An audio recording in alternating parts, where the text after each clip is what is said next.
Hi, I'm Mark James. I've been in the ITIL, SIAM and ITSM space for over 25 years. Welcome to my channel, the IT Service Management Mentor. Please subscribe and hit the bell. Okay, so let's get down to it. Today I'm going to be walking through a practical example of a value stream in ITIL4, and we're going to be using the service value chain. So as a very quick reminder on that, the service value chain is part of the service value system, and it consists of planning, improving, engaging, designing and transition, obtain and build, deliver and support. All of that ends up delivering a product or a service which to your stakeholder is value, and the trigger for that is the demand. So let's walk through an example. This is a real world example I've come across in my time as a service delivery manager. So let's look at a regulatory change for an IT system, and let's, for the sake of argument, assume it's a Sarbanes-Oxley regulatory change to a system, and then there needs to be some changes to the IT system in order to comply with Sarbanes-Oxley, with SOX. So the first step in that process is the demand. So that demand is the fact that the system needs to be updated somehow in order to meet that regulatory requirement. So that's the first step on this value stream, the demand element. The next step would be engagement. So basically working out that in order to meet this regulatory requirement, there needs to be a project that needs to manage the implementation of the regulatory change of some kind. Practices, so the term practice within ITIL4, so think general management practices, think service management practices, think technical management practices. The practice in this engage phase would be the relationship management. And typically people that are going to be involved in this, you would have expected the CIO, the legal team, compliance teams to be involved in this. So the next step on this journey in terms of the value stream would be looking at the costs, looking at the risks, looking at how can we do this. Perhaps there's a big bang approach, perhaps there's a phased approach. Looking at the various approaches, identifying them, trying to work out some kind of time scales, what resources are needed in order to make this happen. So that's the planning stage. And from a practice perspective, you would expect portfolio management, service, financial management, and risk management. So then once those have been planned and worked through, you would then start the planning. So you would actually assign people to do the work. That information would be communicated out into the business and to staff, that this project had started, who's assigned to it, who's working on it, who's involved. Perhaps there may even be a RACI matrix in there. So that's the plan, engage, design and transition element of that. And typically you would expect there would be a project manager to this, there'd be a dev manager, a BA, business analyst, and a product manager. Practice wise, so thinking about, for example, if the role is there's a project manager, quite rightly you're going to expect as a practice there's project management as a practice in there. There's service design. If you've got a business analyst in there, as you would expect, as a practice there is the business analysis practice.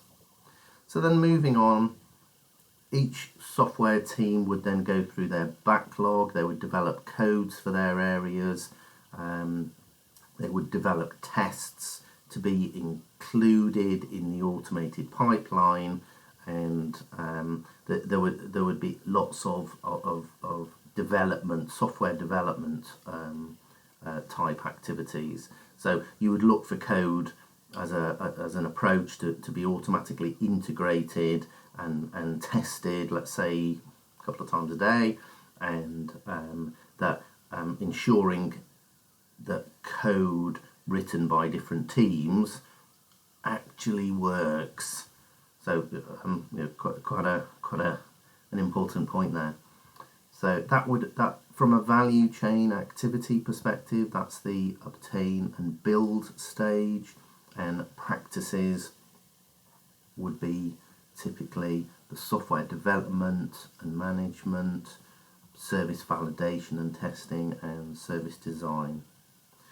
So then moving on to the next stage in this regulatory change, let's go for the release and the deployment would be the next kind of discussions that they would be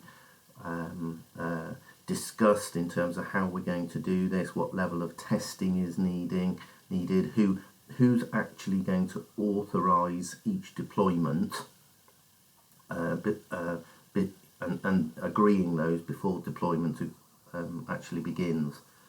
So as a value chain activity, we're at the design and transition stage, and we're at the engage stage. And practice-wise would be project management, service design, service validation and testing.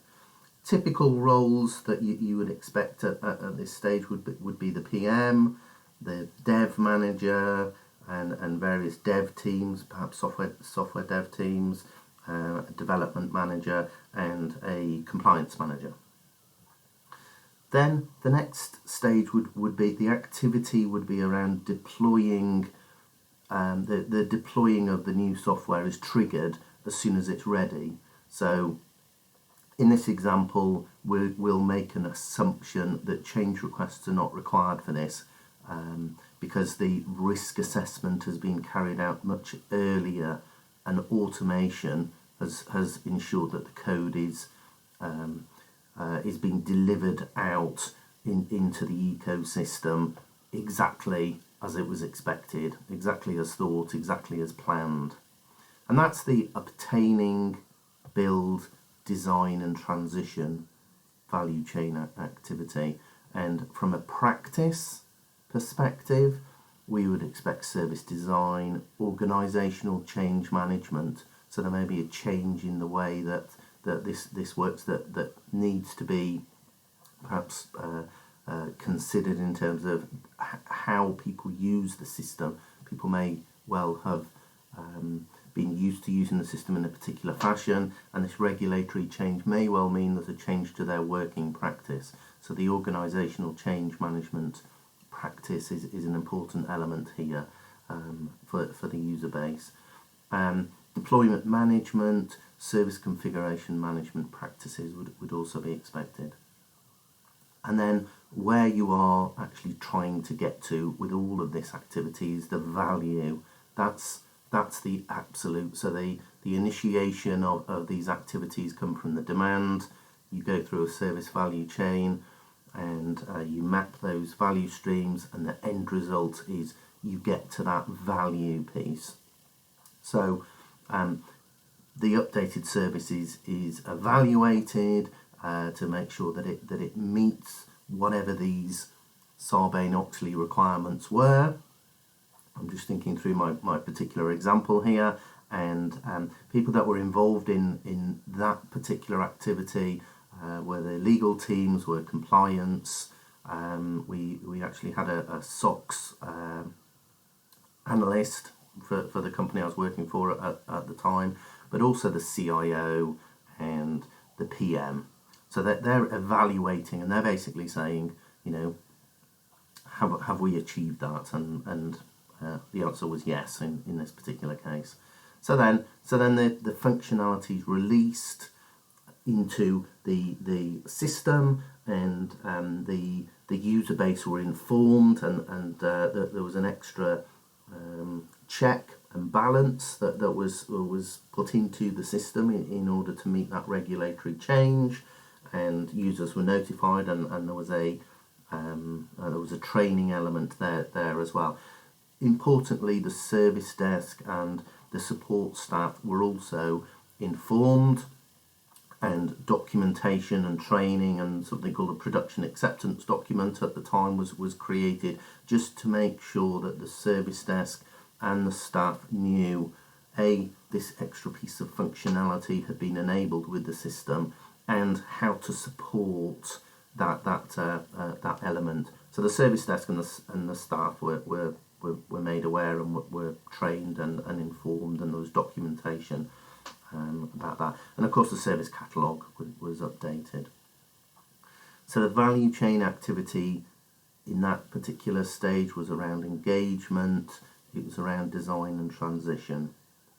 And then the final step in this value stream was the value and improve stage. So that was the activity around value and improve again. So the project itself, it was looked at what went well, perhaps items that didn't go well, what can we do to improve that next time round, what opportunities were there that could be added to the CI register, the continual improvement register, and people that the practices that were involved in that, and the people that were involved in that. So the practices, we had the PM practice, the design relationship practices, also the CI, the continual improvement practice.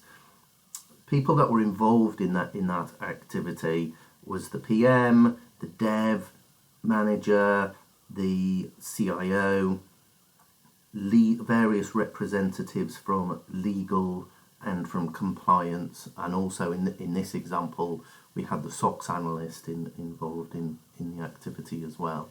So that's a very brief run through of a real world example of a regulatory change, and I've been talking about Sarbanes-Oxley, but it applies to any other kind of regulatory change where we've mapped from the demand right through to the value, and then we've looped back into engage, design, transition, value and improve at the end.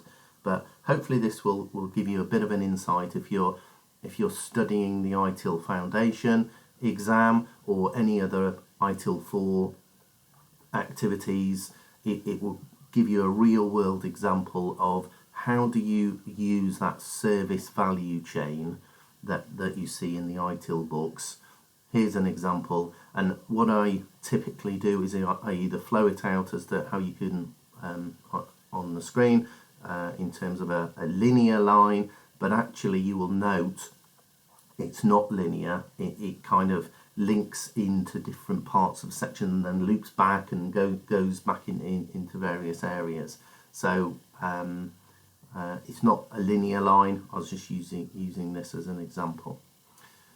Okay, thank you very much. Please subscribe. I will continue to provide updates and further information all around ITIL4, SIAM and ITSM subjects. Thank you.